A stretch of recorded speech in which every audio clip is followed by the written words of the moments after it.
హిమాలయాలు చూడడానికి చాలా అందంగా ఉంటాయి. అదే సమయంలో అక్కడ ఎన్నో రహస్యాలు దాగి ఉన్నాయి. ఇది ఇండియా, పాకిస్తాన్, భూటాన్, నేపాల్, టిబెట్ మరియు ఆఫ్ఘనిస్తాన్ వరకు విస్తరించిన గొప్ప పర్వత శ్రేణి కూడా అంటారు. ఇందులో ఎన్నో రహస్యాలు దాగి ఉన్నాయి. ఇందులో ఉన్న మంచు మనిషి మరియు ఈ పర్వతంలో పెరిగే అమరత్వాన్ని పొందే ఎన్నో మూలికలు మరియు ఈ హిమాలయాల్లో కొన్ని ప్రదేశాలు ఏలియన్స్ కి నిలయం అని చెప్తూ ఉంటారు. అలాగే ఇందులో నివసించే యువకులు 250 సంవత్సరాలు బ్రతుకుతూ ఉన్నారా? ఒకవేళ బ్రతికితే దానికి కారణాలేంటి? ఇలాంటి ఎన్నో వింత రహస్యాల గురించి ఈ వీడియోలో తెలుసుకోబోతున్నాం. పర్యాటకులు హిమాలయాల్లోని అనేక ప్రదేశాలను సందర్శిస్తూనే ఉంటారు. అయితే ఈ పర్వత శ్రేణిలో కొన్ని ప్రదేశాలు ఇప్పటికీ రహస్యంగానే ఉన్నాయి. ఈ రోజు నేను హిమాలయాల్లోని కొన్ని వింత రహస్యాల గురించి చెప్పబోతున్నా. వాటి గురించి తెలుసుకున్న తర్వాత మీరు తప్పకుండా ఆశ్చర్యపోతారు. హిమాలయాలు మంచు పర్వతాలు మరియు నదులకు నిలయం. ఇక్కడ పర్వతాధిరోహులు వస్తూ పోతూ ఉంటారు. ఈ ప్రాంతం ఏడాది పొడవునా మందపాటి తెల్లని మంచుతో కప్పబడి ఉంటుంది. ఇక్కడ సగటు ఉష్ణోగ్రత -20 డిగ్రీ సెల్సియస్ వరకు దగ్గరగా ఉంటుంది. ఇలాంటి పరిస్థితుల్లో ఒక సామాన్యుడు ఇంత చలిలో హిమాలయాలు ఎత్తుకు వెళ్లాలనే ఆలోచన కూడా రాదు. అక్కడ ఉన్న పరిస్థితులకు అడ్వెంచర్ ఇంకా కొత్త వాటిని చూడడానికి ఇష్టపడే వాళ్ళు వస్తూ ఉంటారు. కానీ ఇక్కడ వాతావరణాన్ని అర్థం చేసుకోవడం అంత సులభం కాదు. ఎందుకంటే ఇక్కడ కొండల నుంచి గాలి వరకు ప్రతి దానిలో విభిన్నమైన మాయాజాలం ఉంటుంది. ఇది దేవతలు మరియు పవిత్ర ఆత్మల నివాసం. హిమాలయాల్లో చాలా వరకు కొన్ని మారుమూల ప్రదేశాలున్నాయి. వాటిని మనుషులు చేరుకోవడం దాదాపు అసాధ్యం. ఈ ప్రదేశాలలో చల్లని వాతావరణంతో పాటు వెళ్లే దారి కూడా కొంత భ్రమణ కలిగిస్తుంది. హిమాలయాల్లోని ఈ పర్వత శ్రేణుల మధ్య దేవతల నగరం ఉందని, ఇందులో ఇంద్రుని నగరం గురించి కూడా ప్రస్తావించబడిందని నమ్ముతారు. ఇది మాత్రమే కాదు, హిమాలయాలు మరణం తర్వాత భూమిపై జీవించే పవిత్ర ఆత్మకు కూడా నిలయమని కూడా నమ్ముతారు. ఇలాంటి ఒక హిమాలయ ప్రాంతం ఉత్తరాఖండ్ పరిధిలో వస్తుంది. అది దేవాత్మ హిమాలయ పేరుతో ఉపయోగపడుతుంది. ఈ ఆత్మలు హిమాలయాలను రక్షించడమే కాకుండా భూమిపై రాబోయే సంక్షోభాన్ని నివారించడానికి కూడా సహాయపడతాయి. ఈ దేవతలు అనేక సార్లు హిమాలయాలను సందర్శించినట్లు చెబుతారు. వారు కైలాస పర్వతం మరియు దాని పరిసర ప్రాంతాల్లో ఉన్నట్లు నమ్ముతారు. ఈ ప్రదేశాన్ని ఆధ్యాత్మిక పరిశోధన చేసే వ్యక్తులు విశ్వాసం కారణంగా స్వర్గంగా కూడా పరిగణించబడుతుంది. ఎందుకంటే స్వర్గం హిమాలయాల మార్గం మరియు స్థానం గుండా వెళ్తుంది. హిమాలయాల అద్భుతమైన వాతావరణం, హిమాలయ పర్వత శ్రేణి చుట్టూ ఉండే ప్రదేశంలో వ్యక్తులు ఇతర ప్రదేశంలో ఉన్న నగరాల్లో ఉన్న వ్యక్తులతో పోలిస్తే చాలా ఆరోగ్యంగా ఉంటారు. దానికి అతి పెద్ద కారణం హిమాలయాలు ఉత్తమ వాతావరణాన్ని కలిగి ఉండటం. హిమాలయాల్లో ఉన్న గాలి చాలా ప్రత్యేకంగా మరియు ఆరోగ్యంగా చేస్తున్న ఏమిటి అన్న సంగతి ఎవరికీ తెలియదు. హిమాలయాల్లో నివసించే వారికి ఆస్తమా, కీళ్ల నొప్పులు, చర్మ వ్యాధులు, కంటి జబ్బులు ఉండవు. అలాగే ఈ హిమాలయ ప్రాంతం కింద వచ్చే కొన్ని ప్రాంతాలలో ఈ వ్యాధులను సహజంగా నయం చేస్తారు. దీనికి ఉత్తరాఖండ్, హిమాచల్ ప్రదేశ్ మరియు సిక్కిం రాష్ట్రాల్లో వివిధ వ్యాధులకు ప్రధాన కేంద్రాలు ఉన్నాయి. ఇక్కడ వివిధ జబ్బులతో బాధపడుతున్న వారికి వాతావరణం మరియు యోగా మాధ్యమం నుంచి నయం చేస్తారు. ఇది ఒక్కటే కాదు, హిమాలయ పర్వత శ్రేణుల పరిధిలో వచ్చే రాష్ట్రాల ప్రజలు వయో పరిమితి కూడా ఎక్కువగా ఉంటుంది. ఇక్కడ వారు దీర్ఘకాలం ఆరోగ్యంగా జీవిస్తారు. భారతదేశంలోని వివిధ రాష్ట్రాల నుంచి సాధువులు, ఋషులు తపస్సు చేయడానికి మరియు యోగా చేయడానికి హిమాలయాలకు వెళ్ళడానికి కారణం ఇదే. ఎందుకంటే అక్కడి వాతావరణం వారి శరీరాన్ని కఠినతరం చేయడమే కాకుండా అరుదైన పరిస్థితులను తట్టుకునేలా చేస్తుంది. దీనివల్ల అక్కడి ఋషులు, మునులు 250 సంవత్సరాలు బ్రతుకుతున్నారని అంచనా. అలాగే ఈ ఫోటోలో ఉన్న మనిషి పేరు దేవరబాబా. ఈయన వయసు సుమారుగా 200 సంవత్సరాలు ఉండొచ్చనే అంచనా. ఒక ఇంటర్వ్యూలో ఈయన కుంభమేళాకు 14 సార్లు వెళ్ళానని చెప్పారు. బట్ కుంభమేళ 12 సంవత్సరాలకు ఒక్కసారి జరుగుతుంది. అయితే ఆయన నిజంగా 250 సంవత్సరాలు బతికారా అనే దానికి ఆధారాలు లేవు. దేవరబాబా గారి ఫ్యామిలీ రికార్డును పరిశీలించాక ఆయన వయసు సుమారు 250 సంవత్సరాలనే తేలింది. -20 డిగ్రీస్ ఉష్ణోగ్రతలో ఈ సన్యాసులు నగ్నంగా కూడా వారు మంచులో యోగా చేస్తారు. ఈ హిమాలయాల్లో ఇంకా రహస్యమైన గృహలు, హిమాలయ కొండలపై ఒక అద్భుతమైన ప్రదేశం ఉందని, దానిని ధ్యాన్ గంజ్ మఠం లేదా సిద్ధాశ్రమంగా పిలుస్తారని చెబుతారు. మరియు మంచు పర్వతాల మధ్య ఉన్న అద్భుతమైన ప్రదేశం ఇది కేవలం సిద్ధ పురుషులకు మాత్రమే కనిపిస్తుందని చెబుతారు. ఇక్కడ నివసించే ప్రతి వ్యక్తి అమరుడు. ఇక్కడ నిర్మించిన గుహలో సాధువులు నివసిస్తూ హిమాలయాల్లో వందల సంవత్సరాలు తపస్సు చేసి సాధువులు మరియు ఋషులు స్వయంగా జ్ఞానగంజ్ మఠాన్ని దర్శనం చేసుకుంటారు. ఈ నగరం ఎవరికీ కనిపించదు.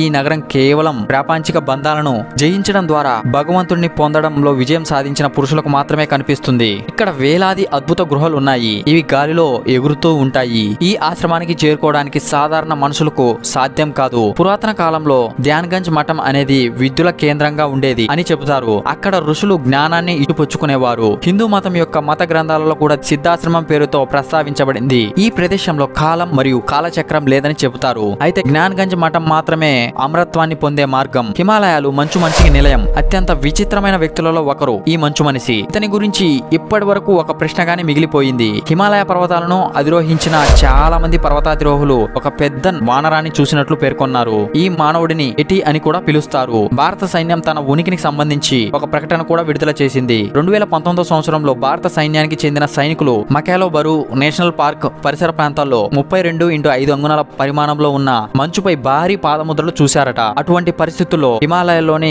ప్రవేశించలేని ప్రదేశాలలో భారత సైన్యం కాకుండా మంచు మనిషి పాదముద్రలు కనిపించడం హిమాలయాల్లోని కొన్ని మారుమూల ప్రదేశాలకు ఇప్పటికీ ఉన్నాయని నిర్ధారిస్తుంది. యటి యొక్క రహస్యం 900 సంవత్సరాల కాలం నాటిది. నేపాల్, టిబెట్, లడక్ లోని వివిధ ప్రాంతాలలో వీటిని చూశామని కొందరు వాదన. యటి శరీరం అతి పెద్ద పొడవాటి జుట్టు కలిగి ఉంటుందట. కాగా తన 2 కాళ్ళతో నడవగలడు. ఈ వ్యక్తి గృహాల్లో నివసించేవాడు. కాగా ఆహారం కోసం హిమాలయాల్లోని వివిధ ప్రదేశాలకు ప్రయాణాలు చేశాడు. అయితే ఈ రోజు వరకు ఎవరు యటిని దగ్గర నుంచి చూడలేదు. అలాగే దాని ఉనికి గురించి కూడా కనుక్కోలేకపోయారు. ఎందుకంటే వాటి గురించి ఖచ్చితమైన ఆధారాలు లేవు. అయితే యటి గురించి నమ్మే వారికి హిమాలయాలు వారి మొదటి మరియు చివరి ఇల్లు అని అంటారు. హిమాలయాలు పురాతన కాలం నుంచి దేవీ దేవతల నిలయం. దానికి కారణం ఇక్కడి నుంచి కైలాసం, మానసరోవరం, అమర్నాథ్, కేదార్నాథ్, బద్రీనాథ్, దేవప్రయాగ్ సహా అనేక పుణ్యక్షేత్రాలున్నాయి.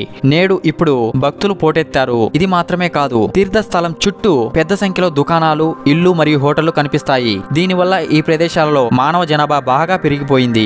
ఈ కారణంగా హిమాలయ పర్వతాల శ్రేణులు బలహీనపడటం ప్రారంభించాయి. ఎందుకంటే పర్వతాలు కూలిపోవడం, నదులు పొంగిపోవడం వంటి ప్రకృతి వైపరీత్యాలు గమనీయంగా పెరిగాయి. తీర్థయాత్రలకు వెళ్లిన వ్యక్తులు హిమాలయాలపై చాలా ధూళిని వదిలేసి వస్తున్నారు. అది అక్కడ నీటిని కలుషితం చేస్తుంది. అందుకే ఉత్తరాఖండ్ లో, కేదార్నాథ్ లో ఇలాంటి భయంకరమైన పరిస్థితి ఏర్పడింది. వందలాది మందిలో విషాదం నెలకొనింది. ప్రజలు చనిపోయారు. అనేక ఇల్లు, భూములు నాశనమయ్యాయి. అయితే ఆ తర్వాత కూడా మానవులు తన తప్పులను తెలుసుకోవడం లేదు. మళ్ళీ ఈ ఏడాది కేదార్నాథ్ వద్ద లక్షల మంది గుమ్ముగూడారు. ఆ ప్రభావం హిమాలయాలపై పడుతుంది. చుట్టూ హిమాలయాలు తమ స్థానాన్ని మార్చుకునే రోజు ఎంతో దూరంలో లేదు. విపత్తు రాకుండా ఆపడానికి హిమాలయాలపై భారం తగ్గాలి. హిమాలయాలపై యుఎఫ్ఓలు మరియు గ్రహాంతర వాసులకు హిమాలయ ప్రాంతం అద్భుతమైనది. ఈ పర్వత శ్రేణి కేవలం యటి మాత్రమే ప్రసిద్ధి కాదు.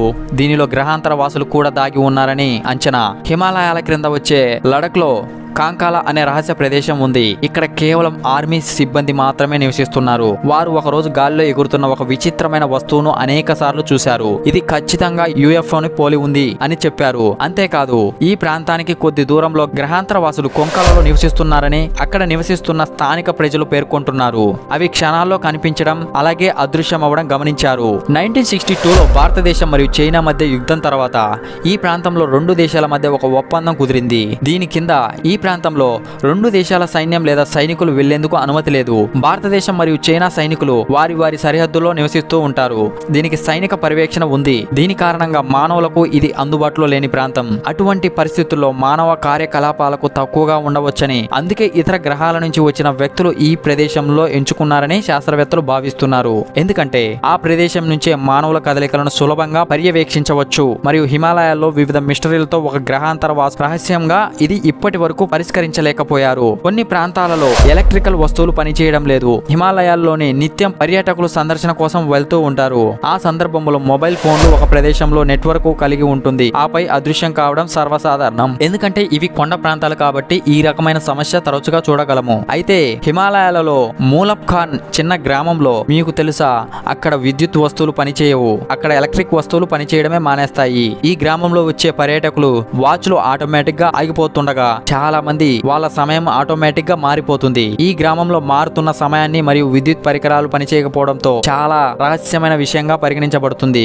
ఏదో అదృశ్య శక్తి వారిపై నిఘా ఉంచిందని అంటారు. హిమాలయాల్లో పురాతన కాలంలో మౌలికలు ఏదైనా వ్యాధిని నయం చేయడానికి ఉపయోగించబడేవి. వాటిని పొందే ఏకైక ప్రదేశం హిమాలయాలు. రామాయణంలో లక్ష్మణుడు గాయపడినప్పుడు అతని ప్రాణాలను రక్షించడానికి సంజీవని అనే ప్రత్యేక మూలికను అవసరం. ఇది కేవలం హిమాలయ పర్వతాల మీద ఉండేది. అటువంటి పరిస్థితుల్లో హనుమంతుడు హిమాలయాలపై సంజీవని మూలిక ఉన్న ఆ పర్వతాన్ని మాత్రమే తీసుకొచ్చాడు. అయితే హిమాలయ పర్వతాలు సంజీవనికి మాత్రమే ప్రసిద్ధి కాదు. ఇది వివిధ మూలికల నిల్వ కూడా. హిమాలయాల్లోని ఎత్తైన పర్వతాలు మరియు దట్టమైన అడవుల్లో ఇలాంటివి చాలా ఉన్నాయి. ఇది క్యాన్సర్ తో సహా అనేక ప్రాణాంతక వ్యాధులను తొలగించడానికి ఉపయోగపడుతుంది. ఈ మూలికలు చాలా మారుమూల ప్రాంతాల్లో ఉన్నప్పటికీ హిమాలయాల్లో ఉన్నప్పుడు అక్కడికి చేరుకోవడం మరియు మూలికను పొందడం ప్రతి మనిషికి అసంభవం. అటువంటి చెట్లు మరియు పువ్వులు కూడా చాలా వింత మరియు అందంగా పెరుగుతాయి అని ఆరోగ్యానికి సమర్థవంతమైనదని పరిగణించబడుతుంది. పురాతన కాలం నుంచి ఋషులు వ్యాధుల నివారణ కోసం హిమాలయాలకు దూర ప్రయాణం చేసేవారు. కొత్త మూలికలను కనుగొని వాటిని ఉపయోగించేవారు.